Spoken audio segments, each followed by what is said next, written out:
Jeff Bezos is an entrepreneur who started a little store selling books online and turned it into the largest retailer in the world and secretly runs 40% of the internet. Amazon is now worth over $1.6 trillion, which led Bezos to be the richest man in the world until recently. Just to put Bezos' wealth into perspective, in 2020, he added $75 billion to his net worth. This is around $205 million per day, over $8 million an hour, or $142,000 per minute, or $2,378 per second. And that is every second of the year. Bezos' wealth is around $180 billion, which is more than double the net worth of the entire British monarchy, at $88 billion.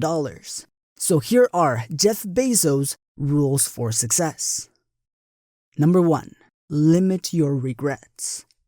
I went to my boss and said to him, I'm going to go do this crazy thing, and I'm going to start this this company selling books online. And he said, this actually sounds like a really good idea to me. But it sounds like it would be a better idea for somebody who didn't already have a good job. And he convinced me to think about it for 48 hours before making a final decision. And so I went away and was trying to find the right framework in which to make that kind of big decision. And the framework I found, which made the decision incredibly easy, was what I called, which only a nerd would call, a regret minimization framework. So I wanted to project myself forward to age 80 and say, okay, now I'm looking back on my life. I want to have minimized the number of regrets I have. And I knew that when I was 80, I was not going to regret having tried this. I was not going to regret having trying to participate in this thing called the internet that I thought was going to be a really big deal. I knew that if I failed, I wouldn't regret that. But I knew the one thing I might regret is not ever having tried. And I knew that that would haunt me every day. And so when I thought about it that way, it was an incredibly easy decision. And I think that's a very good, it's if you can project yourself out to age 80 and sort of think, what will I think at that time? It gets you away from some of the daily pieces of confusion. I left this Wall Street firm in the middle of the year. When you do that, you walk away from your annual bonus. And that's the kind of thing that in the short term can confuse you. But if you think about the long term, then you can really make good life decisions that you won't regret later. Most regrets, by the way, are acts of omission and not commission. I think most people when they're 80 years old, you can do bad things. You can go murder somebody, and that would be bad, and that would be an act of commission that you would regret. But most, everyday, ordinary non-murderers, their big regrets are omissions. Number 2, obsess over customers. The secret sauce of Amazon, where there are several principles at Amazon, but the number one thing that has made us successful by far is obsessive, compulsive focus on the customer as opposed to obsession over the competitor. And I talk so often to other CEOs and some other CEOs and also founders and entrepreneurs, and I can tell that even though they're talking about customers, they're really focusing on competitors. And it is a huge advantage to any company if you can stay focused on your customer instead of your competitor. So then you have to identify who is your customer. So at the Washington Post, for example, is the customer the people who buy advertisements from us? No, the customer is the reader. But I believe that if you can focus obsessively enough on customer experience, selection, ease of use, low prices, more information to make purchase decisions with, if you can give customers all that, plus great customer service, and with our toys and electronics, we have a 30-day return policy. If you can do all of that, then I think you have a good chance. And that's what we're trying to do. And those are things I'm very, very proud of, because with that distribution center space and half a dozen distribution centers around the country, it allows us to get product close to customers so that we can ship it to customers in a very timely way, which improves customer service levels. That's what we're about. If there's one thing Amazon.com is about, it's obsessive attention to the customer experience, end to end. And that's what those distribution centers are. But you're not a pure internet play. It doesn't matter to me whether we're a pure internet play. What matters to me is do we provide the best customer service. Internet, schminternet, that doesn't matter.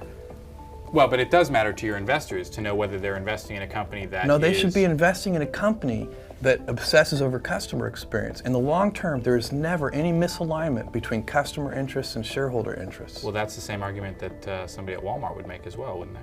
I don't see why not. I think they should make that argument. So it's a correct argument. Okay, so you'll open as many square feet of space, physical space as you have to, hire as many employees as you have to service customers, absolutely. And we'll do it as rapidly as we can. Number 3, follow your instinct. But I believe in the power of wandering. All of my best decisions in business and in life have been made with heart, intuition, guts, not analysis. When you can make a decision with analysis, you should do so. But it turns out in life that your most important decisions are always made with instinct, intuition, taste, heart. Number 4, don't do it on your own. I think it's the very rare idea that can be done by a single individual. Almost everything that is going to change the world, solve a problem, improve something, these are usually big efforts, and they require a team working together to really get something important done. And that has been the story of Amazon.com. At every step along the way, we've had a team here that is making this work. I mean, I don't know, even at the smallest scale, you have to figure out how to get help from your friends, from your family members, from people that you can hire in those early days. I think without that, it would never work. Number 5, prepare to make mistakes and to be criticized. But for sure, we would be very naive to believe that we're not going to be criticized. I mean, that's just part of the terrain. You have to accept that. One thing I tell people is if you're going to do anything new or innovative, you have to be willing to be misunderstood. If you can't afford to be misunderstood, then for goodness sake, don't do anything new or innovative. Well, first of all, when any criticism, my approach to criticism and what I teach and preach inside Amazon is when you're criticized, first look in a mirror and decide, are your critics right? If they're right, change. Don't resist. No. But not in this case. But we've had critics be right before, and we've changed. We have made mistakes, and I can go through a long list. Probably one of the early most painful ones. It's so stupid. It's hard to believe how we ever did it.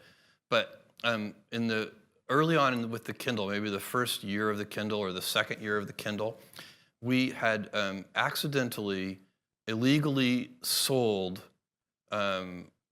Are given away, I guess, copies of the famous novel 1984 because it had a complicated copyright history. It was in copyright in the US and not in the UK or something strange like this. So it was in the public domain, but only in certain geographies. And we had screwed that up. And somehow, and this is a kind of mistake that only a corporation can make. An individual can't make this mistake because somehow it's like it happens at the intersections of the different teams. So you've got the legal department saying, oh crap, we've made this mistake, and you've got the books team. Anyway, the answer that the company came up with was to, without any notice or warning, just electronically go into everybody's Kindle who had downloaded that book and just disappear it. So it would be as if we walked into your bedroom in the middle of the night, found your bookshelf, and just took that book away. And so it was. So we were rightly criticized for that. It was, and we responded to that.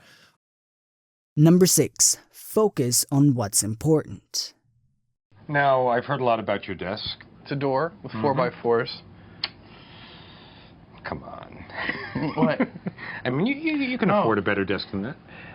It's a symbol Yeah. of spending money on things that matter to customers and not spending money on things that don't. According to my calculations, you yourself are worth somewhere in the vicinity of $9 or $10 billion today. I only say that because I've got a follow-up question. Okay. What's with the Honda? This is a perfectly good car. Alright guys, let me know which entrepreneur you would like to see next, and you might inspire the next video.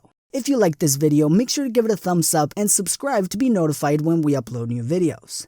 And if you like the topic of investing, make sure to check out this video on Warren Buffett's 6 Rules of Investing. And as always, thank you for watching, and I will see you in the next video.